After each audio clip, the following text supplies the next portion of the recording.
بسم اللہ الرحمن الرحیم۔ السلام علیکم، ہمارے چینل میں خوش آمدید۔ کیا تم ہمیشہ میرے ساتھ ایسے ہی نبھاؤ گی یا پھر مشکل آنے پر مجھے اکیلا چھوڑ کر چلے جاؤ گی؟ اندھیرے میں ایک نسوانی سرگوشی ابھری۔ دو سائے ایک دوسرے کے بالکل قریب نظر آ رہی تھی۔ نہیں، میں تمہارا ساتھ کبھی بھی نہیں چھوڑوں گا۔ اتنا بزدل نہیں ہوں کہ بیچ راہ میں چھوڑ کر چلا جاؤں۔ اب کی بار ایک گھمبیر آواز سنائی دی تھی۔ رات کے اس پہر جب سب لوگ اپنے اپنے گھروں میں آرام کر رہے تھے، وہ دونوں پچھلے باغیچے میں کونے میں چھپ کر کھڑے آپس میں دھیمی دھیمی سرگوشیاں کر رہے تھے۔ یہ محبت ہی تھی جس نے ان دونوں کو اتنی ہمت دی تھی کہ رات کے اس پہر جب موت کی تلوار ان کے سروں پر لٹک رہی تھی، وہ دونوں مدھم سرگوشیوں میں ایک دوسرے سے وعدے اور قسمیں لینے میں مگن تھے۔ اسی وقت ایک طرف سے آہٹ سی سنائی دی۔ ان میں سے ایک سایہ چونکا اور مڑ کر دیکھا اور پھر اس لڑکی سے کہا کہ چلو اب تم جلدی سے واپس چلی جاؤ، اس سے پہلے کہ کوئی ہمیں دیکھ لے۔ اپنے کمرے میں جاؤ تاکہ میں بھی واپس جا سکوں۔ یہ کہہ کر اس نے اسے الوداعی کہا۔ وہ لڑکی ایک نظر اس پر ڈال کر تیزی سے اس اندھیرے میں کہیں گم ہو گئی۔ یہ تو اب روز کا معمول بن چکا تھا۔ وہ دونوں روز رات کے اس پہر ایک دوسرے سے ملتے، کیونکہ ایک دوسرے کو دیکھے بنا ان دونوں کو نیند نہیں آتی تھی۔ ساری رات ایک دوسرے کی سنگت کے خواب دیکھتے رہتے اور صبح یوں انجان بن جاتے جیسے ایک دوسرے کو جانتے ہی نہ ہوں۔ دونوں کے بیچ صدیوں کا فاصلہ تھا، لیکن ان کے دل ایک ساتھ دھڑکتے تھے۔ شاہمیر نے پہلی بار اسے پگڈنڈی پر دیکھا تھا جب وہ اپنا پاؤں پکڑے وہاں بیٹھی درد سے کرا رہی تھی۔ اس کے آس پاس کوئی بھی نہیں تھا۔ وہ اس کی مدد کے خیال سے تیزی سے اس کے پاس آیا۔ وہ آنکھوں میں آنسو لیے اپنا پاؤں پکڑے روئے جا رہی تھی۔ شاہمیر اس کے قریب بیٹھا اور پوچھا، کیا میں آپ کی مدد کروں؟ آپ کے پاؤں میں چوٹ لگی ہے کیا؟ ایک مردانہ آواز پر اس نے فوراً سے سر اٹھا کر دیکھا تو سامنے سلکی بالوں اور سیاہ آنکھوں والے اس لڑکے کو پایا۔ چند لمحوں میں وہ اسے یوں ہی دیکھتی رہی اور پھر اپنے پاؤں کی طرف اشارہ کر کے کہنے لگی، میرے پاؤں میں موچ آ گئی ہے، چلتے چلتے پاؤں مڑ گیا، پتہ ہی نہیں چلا۔ یہاں پر کس سے مدد مانگوں کچھ سمجھ نہیں آ رہا۔ میرا گھر یہاں سے تھوڑا فاصلے پر ہے، اس حالت میں چلنا ممکن نہیں ہے۔ شاہمیر کچھ لمحے سے دیکھتا رہا اور پھر کہا، چلو ٹھیک ہے، میں تمہیں تمہارے گھر چھوڑ آتا ہوں۔ کیا تم مجھے چھوڑ کر آؤ گے؟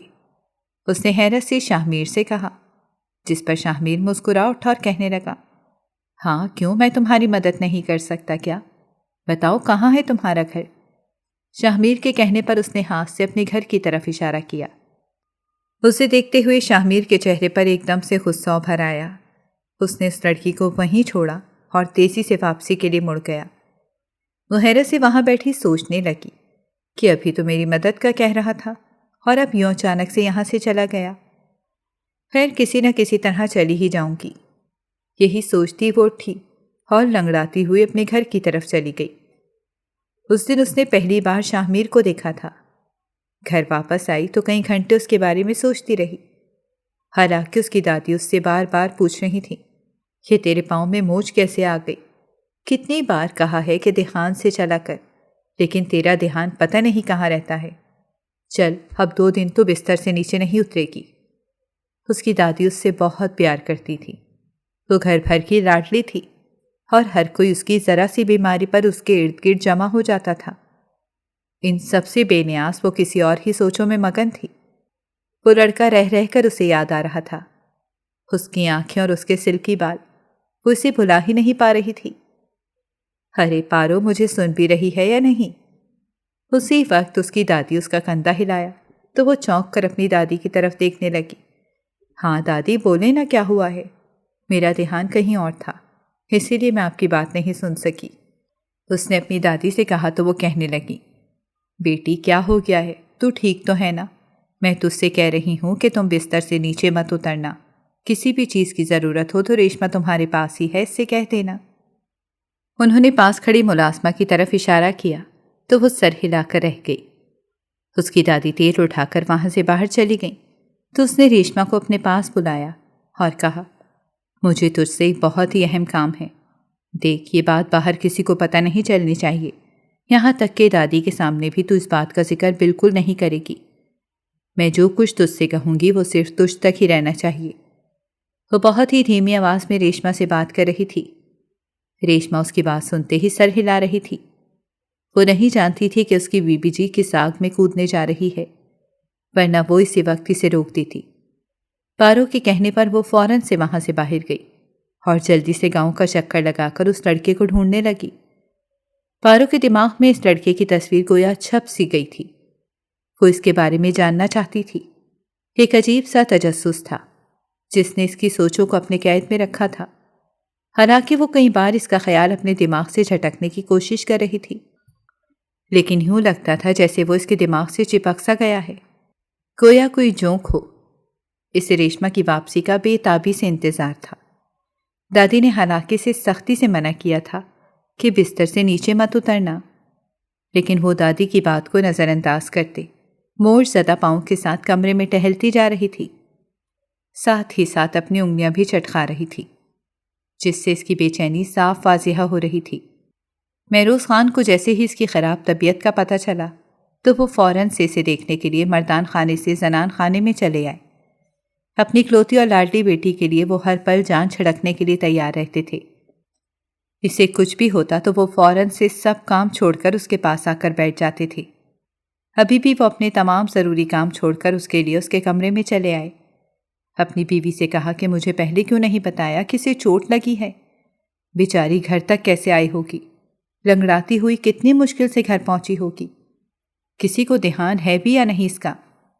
ان کے غصے کو دیکھتے ہوئے ان کی بیوی کہنے لگی، آپ نے تو اسے سر چڑھا رکھا ہے، اسے کس نے کہا تھا کہ یوں اکیلے باہر جانے کو؟ جب دیکھو کبھی نہر کنارے تو کبھی اپنی دوستوں کے ساتھ گھومنے کے لیے نکل جاتی ہے۔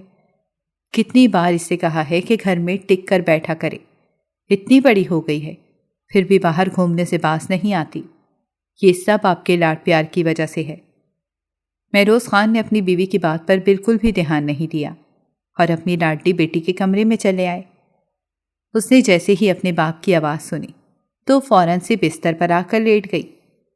وہ جانتی تھی کہ اگر مہروز خان اس حالت میں سے یوں ٹہلتے دیکھا تو سخت غصہ کریں گے اور گھر میں کسی کو بھی بخشیں گے نہیں۔ وہ مہروز خان کی اکلوتی اولاد تھی، بہت ہی منت و مرادوں کے بعد پیدا ہوئی تھی، اسی لیے اس سے بہت ہی لاڈ کرتے تھے۔ اس کی ذرا سی تکلیف پر تڑپ اٹھتے تھے۔ اسے بھی اپنے باپ سے بہت پیار تھا۔ مہروز خان اندر آئے اور کہنے لگے کہ بیٹی کیا ہوا ہے؟ مجھے ابھی پتہ چلا کہ تمہیں چوٹ لگی ہے، یوں اکیلے باہر جانے کی کیا ضرورت تھی؟ کسی کو اپنے ساتھ لے کر چلی جاتی نا۔ ریشما کہاں ہے؟ اسے ساتھ لے جاتی۔ یہ کہتے ہی انہوں نے ریشما کو آواز دینا شروع کر دی۔ وہ فوراً سے گھبرا گئی اور کہنے لگی، نہیں ابا، ریشما کو میں نے کسی کام کے لیے بھیجا ہے، آپ پریشان مت ہوں۔ میں نے اسے خود منع کیا تھا کہ میرے ساتھ مت جائے، میں اپنی ایک دوست سے ملنے گئی تھی، آئندہ اس کو ساتھ لے کر جاؤں گی، اکیلے نہیں جاؤں گی۔ مہروز خان نے اس سے کہا کہ ٹھیک ہے، اب تم اپنا دھیان رکھنا اور کسی بھی چیز کی ضرورت ہو تو فوراً سے ہمیں اطلاع کرنا۔ یہ کہہ کر وہ اس کے سر پر پیار کر کے وہاں سے واپس چلے گئے۔ ان کے جاتے ہی پارو کی جان میں جان آئی۔ اس کی اماں نے اس سے کہا، دیکھا تم نے نا، تمہارے ابا تمہاری وجہ سے کتنا پریشان رہتے ہیں، اور تم ہو کہ میری کوئی بات سنتی ہی نہیں ہو۔ کتنا منع کیا تھا کہ باہر مت جاؤ، اب سکون آ گیا ہے نا تمہیں؟ اپنی ماں کی بات سن کر وہ خاموش ہو گئی۔ اس کے ابا اس سے جتنا لاڈ کرتے تھے، اس کی اماں اتنی ہی سختی کرتی تھیں۔ ان کا خیال تھا کہ اپنے باپ کے لاڈ پیار کی وجہ سے وہ کہیں بگڑ نہ جائے، اسی لیے ہمیشہ اس کے لیے پریشان ہوتی رہتی تھیں۔ حالانکہ اس کی دادی کہتی تھیں کہ اتنا پریشان ہونے کی ضرورت نہیں ہے، اکلوتی ہے، اسی لیے تھوڑی نخریلی ہے، شادی کے بعد ٹھیک ہو جائے گی۔ لیکن اس کی اماں کا کہنا تھا کہ اس کی ایسی حرکتوں کو دیکھ کر اس سے شادی کون کرے گا؟ جس پر اس کی دادی مسکرا اٹھتی اور کہتی کہ میری پوتی کے لیے تو دیکھنا کوئی شہزادہ ہی آئے گا اور تم سب دیکھتے ہی رہ جاؤ گے۔ پارو نے گاؤں کے اسکول سے ہی میٹرک کیا تھا اور اب اس کا خیال تھا کہ ایک پاس کے گاؤں میں موجود کالج میں پڑھائی جاری کی جائے۔ پہلے تو اس کے ابا اس حق میں نہیں تھے، کیونکہ پاس کے گاؤں میں ان کے بہت ہی پرانے اور جانی دشمن رہتے تھے۔ اس گاؤں پر انہی کا راج تھا، لیکن ان کے گاؤں میں کوئی بھی کالج نہیں تھا اور وہ اپنی بیٹی کو شہر نہیں بھیجنا چاہتے تھے، اسی لیے انہوں نے مجبوری میں سے وہاں داخلہ لینے کی اجازت دے دی۔ لیکن ساتھ ہی سختی سے ہدایت بھی دی تھی کہ وہاں کسی سے بات چیت کرنے کی ضرورت نہیں، بس پڑھائی کر کے سیدھا گھر آ جانا۔ وہ ہرگز نہیں چاہتے تھے کہ ان کی خاندانی دشمنی کا اثر ان کی بیٹی پر کسی بھی طرح سے پڑے۔ وہ اپنی بیٹی کے معاملے میں بہت ہی زیادہ احتیاط پسند تھے۔ پارو کو پاس کے گاؤں جانے کا ہمیشہ سے بہت زیادہ شوق تھا، لیکن اس کے ابا نے ہمیشہ وہاں جانے سے منع کیا اور کہا کہ اس گاؤں میں جانا خطرے سے خالی نہیں ہے۔ بچپن سے وہ دیکھ رہی تھی نہ تو اس گاؤں میں کوئی آدمی یہاں آتا تھا اور نہ ہی اس گاؤں سے کوئی وہاں جاتا تھا۔ خاص طور پر حویلی کے لوگ تو بالکل بھی وہاں پر نہیں جاتے تھے۔ حالانکہ اس نے دیکھا تھا کہ باقی عام لوگ تو وہاں پر جاتے تھے، لوگ شادیاں بھی کرتے تھے، لیکن بڑی حویلی اور چھوٹی حویلی کے لوگ وہاں پر بالکل بھی نہیں جاتے تھے۔ چھوٹی حویلی میں اس کی پھپھو اور ان کا خاندان آباد تھا، اور بڑی حویلی میں وہ اپنے ماں باپ اور دادا دادی، چاچا چاچی کے ساتھ رہتی تھی۔ اس کی چاچا چاچی کے ہاں کوئی بھی اولاد نہیں تھی۔ گھر میں اکلوتی بچی وہی تھی، اسی لیے سب اسی سے پیار کرتے تھے اور اسی پر دھیان دیتے تھے۔ سب سے پیار ملا تھا، اسی لیے تھوڑی سی ضدی بھی تھی۔ اسے لگتا تھا وہ جو چاہے گی اسے فوراً سے دے دیا جائے گا۔ کمرے میں بیٹھی وہ ریشما کا انتظار کر رہی تھی۔ تقریباً 1 گھنٹہ گزرا اور ریشما پھولی سانسوں کے ساتھ کمرے میں آئی۔ اسے دیکھتے ہی وہ فوراً سے اپنے بستر سے اٹھ کر اس کے قریب آ گئی اور کہنے لگی، جلدی بتاؤ، کیا تمہیں اس کے بارے میں کچھ پتہ چلا؟ میں کب سے تمہارا انتظار کر رہی ہوں، اتنی دیر تک کہاں تھیں؟ ریشما نے اس سے کہا، بی بی جی بتاتی ہوں، صبر کریں۔ یہ کہتے ہوئے اس نے کمرے کا دروازہ بند کر دیا۔ پارو حیران ہوئی کہ وہ دروازہ کیوں بند کر رہی ہے۔ ریشما نے اسے بستر پر بٹھایا اور کہا، میری ماں نے تو آپ اس قصے کو چھوڑ ہی دیں۔ کون سا آپ اسے جانتی ہیں؟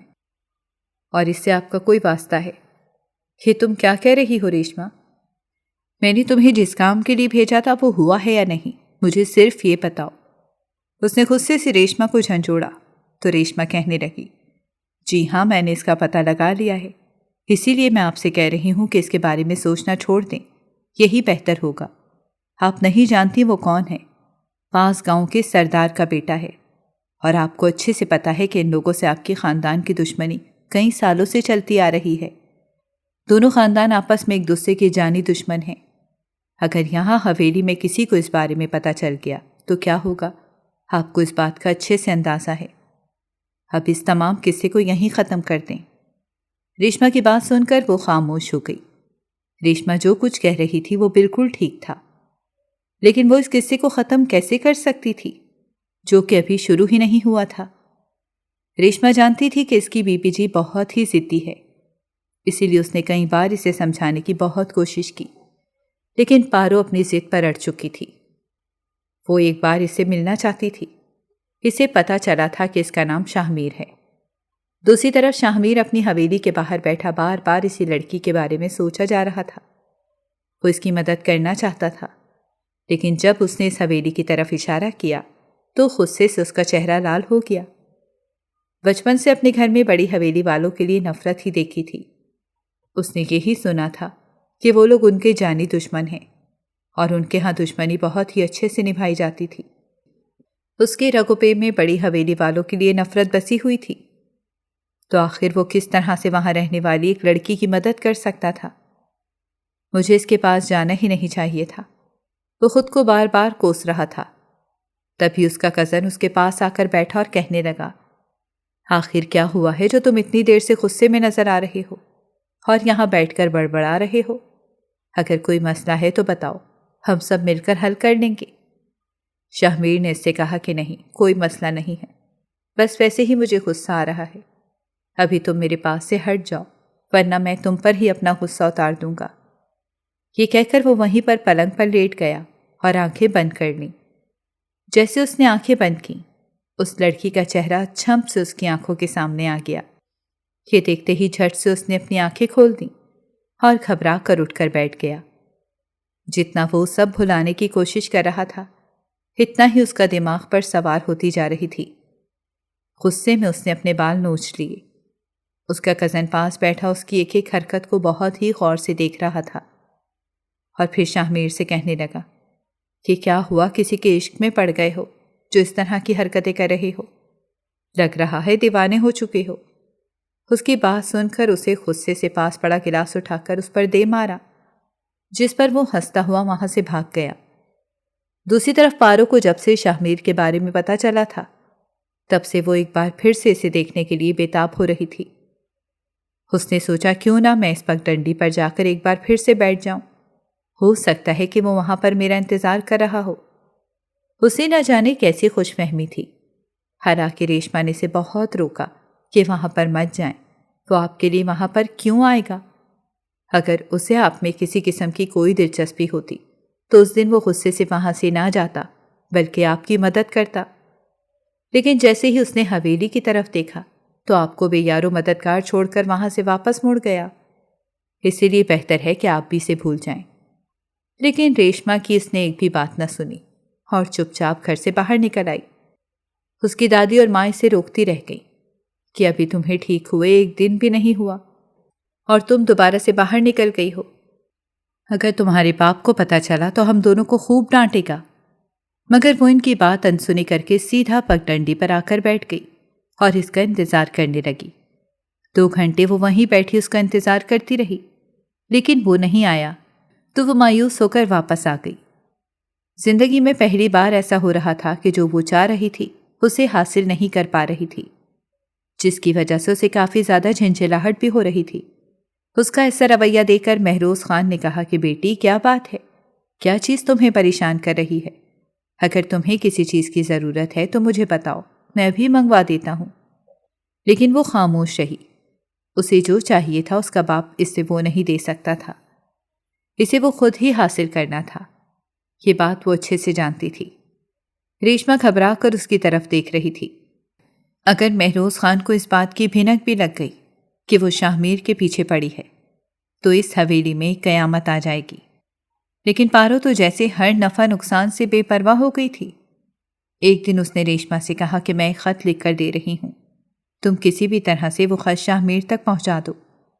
ریشما یہ سن کر گھبرا گئی اور کہنے لگی، میں یہ سب نہیں کر سکتی ہوں، آخر آپ کیوں ہمیں مشکل میں ڈالنا چاہ رہی ہیں؟ اس سب سے کچھ بھی حاصل نہیں ہونے والا، ابھی بھی وقت ہے آپ اپنا فیصلہ بدل لیں۔ لیکن پارو اس کی بات سن کر غصے میں آ گئی اور کہنے لگی، مجھے زیادہ مشورے مت دو، جتنا کہا ہے اتنا ہی کرو۔ پھر اس نے اسے خط دیا۔ ریشما وہ خط لے کر گاؤں کے باہر آ گئی اور دوسرے گاؤں سے ایک بچے کو بلایا اور اسے کچھ پیسے دیے اور وہ خط اسے تھما دیا۔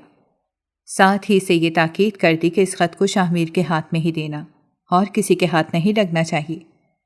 بچہ فوراً سے سر ہلاتا بھاگ گیا۔ شاہ میر اس وقت کھیتوں میں کھڑا وہاں کا جائزہ لے رہا تھا۔ پاس ہی لوگ کھیتوں میں کام کر رہے تھے۔ تبھی ایک بچہ بھاگتا ہوا اس کی طرف آیا اور اس کے ہاتھ میں خط تھما کر فوراً سے بھاگ گیا۔ شاہ میر کو کچھ سمجھ نہیں آیا۔ اس سے پہلے کہ وہ اس سے پوچھتا کہ یہ خط کس نے دیا ہے، وہ وہاں سے جا چکا تھا۔ شاہ میر کافی حیران ہوا کہ آخر اسے کون خط لکھ سکتا ہے۔ اس نے کونے میں جا کر اس خط کو کھولا۔ اس میں سے صرف چند سطریں لکھی ہوئی تھیں۔ میں وہی لڑکی ہوں جسے اس دن آپ نے بچانے کی کوشش کی تھی، لیکن بیچ راہ میں ہی چھوڑ کر چلے گئے۔ ایک بار آپ سے ملنے کی تمنا ہے، رات کو آپ کا انتظار کروں گی۔ ساتھ ہی ملنے کی جگہ کا پتہ لکھا تھا۔ شاہ میر یہ پڑھ کر حیران رہ گیا۔ اس نے سوچا بھی نہیں تھا کہ جس لڑکی کو بھلانے کی کوششوں میں وہ اتنے دن سے مگن ہے، وہ اس کے نام ایک خط لکھ کر اسے ملنے کی دعوت دے گی۔ وہ تو پہلے اس سے پیچھا چھڑانے کی کوششوں میں مصروف تھا، لیکن کسی طرح سے بھی اس کے خیال کو جھٹک نہیں پا رہا تھا، اور اوپر سے اب اس نے ملنے کی بات کر دی تھی۔ پھر اس نے سوچا شاید قسمت ایسا ہی چاہتی ہے، ایک بار مل لیتا ہوں، دیکھتا ہوں کہ وہ کیا کہنا چاہتی ہے۔ آخر ایسی کیا بات ہے جو اس نے اتنی ہمت کر کے اپنے دشمنوں کے گھر ہی خط بھیج دیا؟ ویسے بڑی جیدار لڑکی لگتی ہے۔ وہ دل ہی دل میں سوچتا مسکرایا۔ اب اسے بے تابی سے رات ہونے کا انتظار تھا۔ جیسے ہی رات ہوئی اور سب لوگ سو گئے تو وہ چپکے سے اپنے گھر سے باہر نکلا۔ اس کا رخ دوسرے گاؤں کی طرف تھا۔ پارو نے اسے نہر پر بلایا تھا۔ یہ پارو کی سب سے پسندیدہ جگہ تھی۔ نہر کے بالکل قریب ایک چھوٹا سا باغیچہ بنا ہوا تھا۔ وہ وہیں پر ایک درخت کے نیچے بیٹھی تھی۔ شاہ میر جب وہاں پر پہنچا تو دیکھا وہ وہاں پر بیٹھی اس کا انتظار کر رہی تھی۔ وہ دور کھڑا اسے دیکھ رہا تھا۔ پارو نے جب کسی کی نظروں کا احساس محسوس کیا تو فوراً سے مڑ کر دیکھا تو وہاں شاہمیر کو کھڑے پایا۔ اس کا دل ایک دم سے ایک انجانی سی خوشی کے احساس سے بھر گیا۔ وہ اس جذبے کو سمجھ نہ پائی۔ شاہمیر اس کے پاس آیا اور کہنے لگا، کیا ہوا؟ تم نے مجھے کیوں بلایا؟ ہم تو ایک دوسرے کو بالکل بھی نہیں جانتے، پھر یوں خط دے کر بلانے کی ہمت کہاں سے آ گئی؟ شاہمیر کی بات سن کر وہ مسکرا اٹھی اور کہنے لگی، میرا نام پارو ہے۔ تم شاید میرے بارے میں کچھ نہیں جانتے، لیکن میں تمہارے بارے میں سب کچھ جان چکی ہوں۔ پتہ نہیں کیوں لیکن ایک بار تم سے ملنا چاہتی تھی۔ شاہمیر چند پل اسے دیکھتا رہا اور بولا، یہ جانتے ہوئے بھی کہ میں تمہارے دشمنوں کا بیٹا ہوں تم نے ملنے کی ہمت کی؟ بہت ہی ہمت والی لگتی ہو۔ ٹھیک ہے، اپنے بارے میں بتاؤ، میں تمہارے بارے میں سب جاننا چاہتا ہوں۔ پھر وہ دونوں بیٹھ کر کئی گھنٹے تک ایک دوسرے سے بات چیت کرتے رہے۔ انہیں وقت گزرنے کا پتہ ہی نہیں چلا۔ کافی وقت گزر گیا تو ایک دم سے پارو اپنی جگہ سے کھڑی ہوئی اور کہنے لگی، مجھے اب گھر جانا پڑے گا، بہت دیر ہو گئی ہے، دوبارہ ملیں گے۔ یہ کہہ کر وہ تیزی سے بھاگتی ہوئی چلی گئی۔ اسی دوران اس کی پازیب وہیں پر گر گئی۔ شاہمیر آگے بڑھا اور اسے اٹھا کر اپنے پاس رکھ لیا اور پھر ان کے بیچ ملاقاتوں کا سلسلہ چل نکلا۔ پارو نے ان کے گاؤں کے کالج میں پڑھائی کے لیے جانا شروع کر دیا، لیکن وہاں بھی وہ صرف اور صرف شاہمیر سے ہی ملاقات کیا کرتی تھی۔ اس کا دھیان پڑھائی سے مکمل طور پر ہٹ گیا تھا۔ اس بات کا اندازہ کسی کو بھی نہیں ہو سکا۔ دونوں نے اپنے یہ تعلق بہت ہی زیادہ خفیہ رکھا۔ دونوں اس بات سے اچھے سے واقف تھے کہ اگر کبھی بھی ان کے گھر والوں کو اس بارے میں پتہ چل گیا تو ایک بھونچال آ جائے گا اور پھر اس طوفان کو کوئی بھی نہیں روک سکے گا۔ یہ سب جانتے ہوئے بھی ان دونوں نے ایک دوسرے سے محبت کر لی۔ ان دونوں کے بیچ بڑھتی محبت دیکھ کر ریشما بہت زیادہ پریشان رہنے لگ گئی۔ اسے کچھ سمجھ نہیں آتا تھا کہ وہ کیا کرے، لیکن وہ کسی کو اس بارے میں بتا کر اپنی بیوی جی کو دھوکہ بھی نہیں دے سکتی تھی، اسی لیے خاموش رہتی۔ کبھی کبھار وہ پارو سے کہہ بھی دیتی کہ اس سب کا انجام اچھا نہیں ہوگا، آپ اپنے قدم واپس موڑ لیں، لیکن پارو کہتی کہ میں اب بہت آگے بڑھ چکی ہوں، واپسی کا کوئی راستہ نہیں ہے، اسی لیے تم مجھے واپس مڑنے کا مت کہو۔ ریشما حیران ہوتی کہ اس کی بیوی جی کے اندر اتنی ہمت کیسے آ گئی۔ جب پارو سے حیران دیکھتی تو کہتی کہ محبت ایسی ہی چیز ہے، نہ جانے انسان کے اندر یہ اتنی ہمت کہاں سے لے آتی ہے۔ دیکھو میرے ابا کے نام سے سب لوگ ڈرتے ہیں اور میں انہی کے دشمنوں کے بیٹے سے پیار کر بیٹھی ہوں۔ کتنی عجیب بات ہے نا، پتہ نہیں یہ محبت مجھے ملے گی بھی یا نہیں۔ اس کی وجہ سے کہنے پر ریشما افسردہ ہو گئی۔ پارو اکثر ہی شاہمیر سے ایک سوال کیا کرتی تھی کہ تم مشکل میں میرا ساتھ تو نہیں چھوڑو گے، جس پر شاہمیر اسے یقین دلاتا کہ میں ایسا کچھ بھی نہیں کروں گا، مرتے دم تک تمہارا ساتھ دوں گا۔ انہی دنوں شاہمیر کے گاؤں میں ایک بندے اور پارو کی حویلی کے ایک ملازم کے بیچ ایک معمولی سی بات پر جھگڑا شروع ہوا اور بات اتنی بڑھ گئی کہ دونوں خاندان ایک دوسرے کے آمنے سامنے آ کر کھڑے ہو گئے۔ ان تمام حالات سے شاہمیر اور پارو بہت گھبرا گئے۔ کافی زیادہ لڑائی وغیرہ ہوئی، یوں لگ رہا تھا جیسے وہ سب ایک دوسرے کو ختم کر دیں گے۔ جب حالات کافی زیادہ بگڑ گئے تو گاؤں میں پنچایت بٹھائی گئی اور پھر پنچایت میں اس مسئلے کا حل نکالا گیا۔ لڑائی تو ختم ہو گئی، لیکن دونوں خاندانوں کے بیچ نفرت مزید بڑھ گئی۔ مہروز خان ہر وقت گھر میں اسی بارے میں بات کرتے رہتے اور دوسری طرف شاہمیر کے گھر میں بھی سب لوگ اس نفرت کو دہراتے۔ پارو اور شاہمیر ان حالات سے بہت زیادہ پریشان تھے۔ انہیں کچھ سمجھ نہیں آ رہا تھا کہ ایسے حالات میں انہیں کیا کرنا چاہیے اور ان دونوں کا مستقبل کیا ہوگا۔ ایک دن شاہمیر نے اس سے کہا کہ ہم دونوں بھاگ نکلتے ہیں اور کہیں جا کر اپنی زندگی شروع کریں گے، کیونکہ جس طرح کی دشمنی ہمارے خاندانوں کے بیچ میں ہے، مجھے نہیں لگتا کہ یہ ہماری محبت کو کبھی قبول کیا جائے گا، بلکہ جیسے ہی یہ بات باہر نکلے گی فوراً اسے دبانے کی کوشش کی جائے گی۔ بہتر یہی ہے کہ ہم اپنے لیے کوئی فیصلہ کر لیں۔ شاہمیر کی یہ بات سن کر وہ گھبرا گئی اور کہنے لگی، یہ اتنا آسان نہیں ہے۔ شاہمیر نے اس سے کہا کہ میں بھی جانتا ہوں کہ یہ آسان نہیں ہے، خیر ہم اس بارے میں بعد میں بات کریں گے، فی الحال تو تم اپنی پڑھائی پر دھیان دو، اگلے مہینے تمہارے امتحان شروع ہونے والے ہیں، میرے بھی یونیورسٹی کے پیپر ہیں، میں ہاسٹل چلا جاؤں گا، شاہمیر شہر میں رہ کر بھی ہاسٹل میں پڑھائی کرتا تھا۔ پارو کا کالج ختم ہونے والا تھا۔ وہ جانتی تھی کہ اس کے بعد اس کا تعلیمی سلسلہ مکمل طور پر منتقل ہو جائے گا، کیونکہ اس کے ابا شہر جا کر یونیورسٹی میں پڑھنے کی اجازت تو اسے ہرگز نہیں دیں گے۔ جیسے ہی اس کے امتحان ختم ہوئے، اس کی اماں نے کہا کہ اب سے تم گھر سے باہر نہیں نکلو گی۔ اپنی اماں کا یہ حکم سن کر وہ کہنے لگی کہ اماں آخر اب کیا ہو گیا ہے جو میں گھر سے باہر نہیں نکل سکتی؟ اس کے پوچھنے پر اس کی ماں نے کہا کہ اب ہم تمہارے لیے رشتہ ڈھونڈ رہے ہیں، گھر میں ٹک کر رہو گی تو ہی تمہارے لیے کوئی اچھا رشتہ آئے گا، کیوں پورے گاؤں میں مٹکتی پھرو گی تو تم سے شادی کون کرے گا؟ اس کی ماں کی اپنی منطقیں تھیں اور وہ اسی حساب سے بات کرتی تھیں، لیکن پارو اپنی ماں کی بات سن کر پریشان ہو گئی۔ اس نے کبھی یہ سوچا ہی نہیں تھا کہ اس کے کالج ختم ہوتے ہی اس کے لیے رشتے ڈھونڈنا شروع کر دیے جائیں گے۔ اس نے اپنی ماں سے کہا کہ ابھی میری پڑھائی ختم ہوئے دن ہی کتنے ہوئے ہیں، مجھے کچھ وقت تو مزے سے جینے دو، لیکن کوئی بھی اس کی بات سننے کو تیار نہیں تھا۔ اس کی دادی نے بھی اب کی بار اس کی ماں کا ساتھ دیا اور دونوں نے مل کر پورے زور و شور سے اس کے لیے رشتے ڈھونڈنا شروع کر دیے۔ یہ سب دیکھ کر پارو بہت زیادہ پریشان ہو گئی۔ دوسری طرف شاہمیر ہاسٹل میں اپنے پیپرز میں مصروف تھا۔ اسے سب کے بارے میں کچھ بھی نہیں پتا تھا۔ پارو کے پاس اس سے رابطے کا کوئی ذریعہ نہیں تھا۔ جب شاہمیر گاؤں میں ہوتا تھا تو وہ خود ہی سے ملنے کے لیے چلا آتا، لیکن جب شہر جاتا تو پارو اور اس کے بیچ کوئی بھی رابطہ نہیں ہوتا تھا۔ ریشما نے اس سے پوچھا کہ اب آپ کیا کریں گی؟ شاہمیر بابا کو کیسے بتائیں گی کہ آپ کا رشتہ طے ہو رہا ہے؟ پارو کہنے لگی کہ میں کچھ نہیں جانتی، مجھے صرف اور صرف خاموشی سے اس کا انتظار کرنا ہے۔ جب وہ آئے گا تبھی میں اسے یہ سب بتا پاؤں گی، میرے پاس اور کوئی بھی راستہ نہیں ہے۔ ایک ہفتہ گزر گیا لیکن شاہمیر نہیں آیا۔ وہ اس کا انتظار کرتی رہی اور پھر پورا مہینہ گزر گیا، اس کی کوئی خبر نہیں تھی۔ ریشما نے اس کے گاؤں میں بھی پوچھ تاچھ کر لی تھی۔ پتہ چلا تھا کہ شاہمیر ایک بار پھر شہر سے واپس نہیں آیا ہے۔ ادھر اس کے ماں باپ ایک رشتہ تقریباً پسند کر ہی چکے تھے۔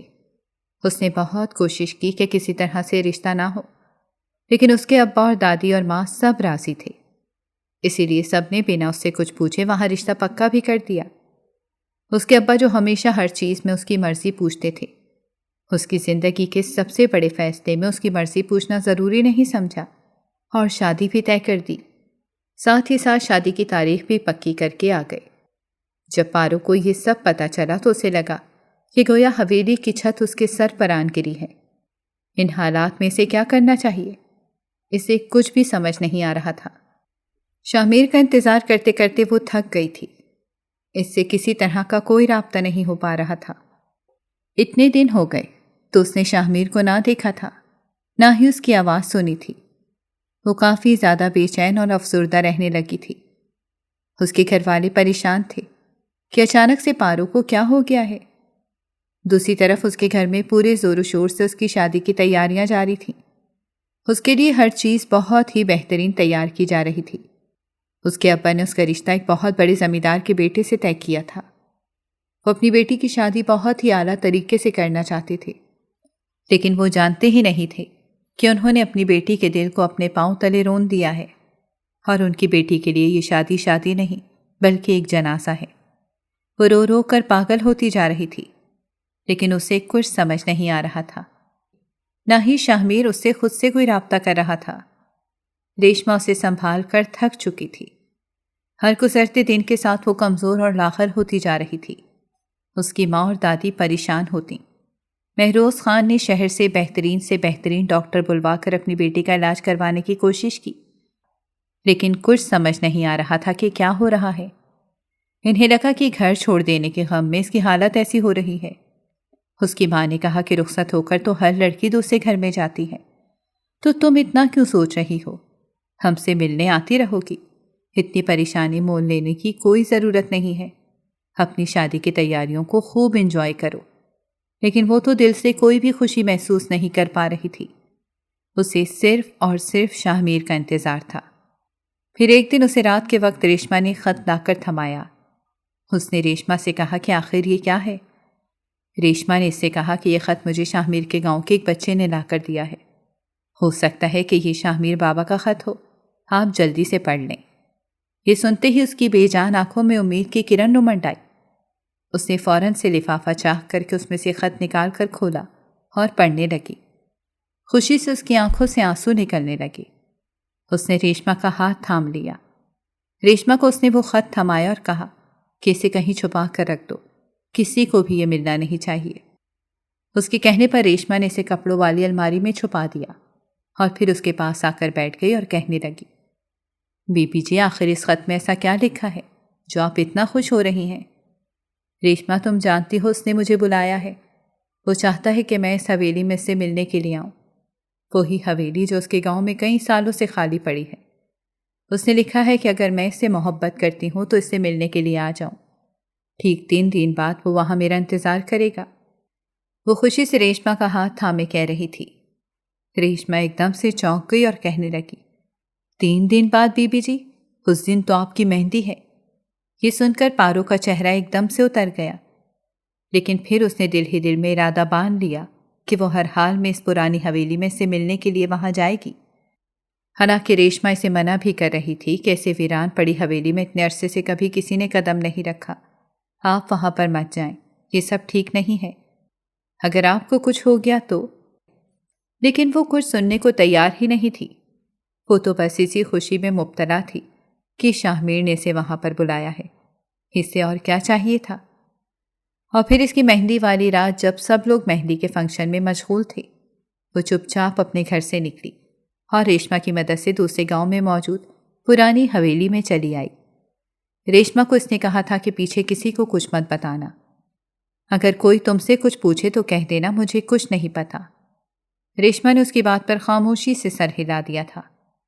وہ نہیں جانتی تھی کہ آگے اس کی بی بی جی کے ساتھ کیا ہونے والا ہے۔ پارو کا دل بہت ہی تیزی سے دھڑک رہا تھا۔ اتنے دن بعد وہ شاہ میر کو دیکھنے والی تھی۔ چلتے چلتے وہ حویلی کے مرکزی دروازے پر آ کر رک گئی۔ حویلی کی حالت کافی خستہ تھی، یوں لگتا تھا جیسے کبھی اس طرف کسی کا گزر ہی نہیں ہوا۔ آخر شاہ میر نے اس حویلی میں کیوں بلایا ہے؟ حیرت سے سوچتے اس نے حویلی کا مرکزی دروازہ کھولا، جو کہ بوسیدہ اور خستہ حالی کی وجہ سے بہت ہی خراب ہو چکا تھا۔ حویلی کا دروازہ کھولنے کی وجہ سے ایک عجیب سی آواز پیدا ہوئی۔ اندر اندھیرا چھایا ہوا تھا۔